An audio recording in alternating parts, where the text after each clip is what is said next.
আসসালামু আলাইকুম। সানজিদা কিচেন ওয়ার্ল্ডে সবাইকে স্বাগতম। কবুতরের মাংস ভালোভাবে ধুয়ে লবণ, হলুদের গুঁড়া, মরিচের গুঁড়া, লেবুর রস মেখে কিছুক্ষণ রেস্টে রেখে দিতে হবে। রেস্টে রেখে দেওয়া মাংস বের করে তেল গরম করে কিছুক্ষণ ভেজে মাংস বের করে নিতে হবে।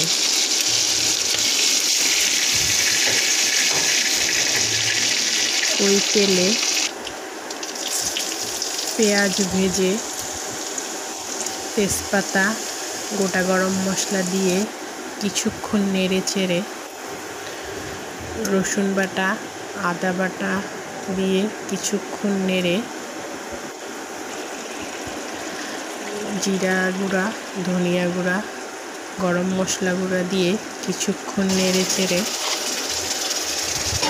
ভেজে রাখা কবুতরের মাংস দিয়ে কিছুক্ষণ নেড়ে চেড়ে পানি দিয়ে সিদ্ধ করে নিতে হবে।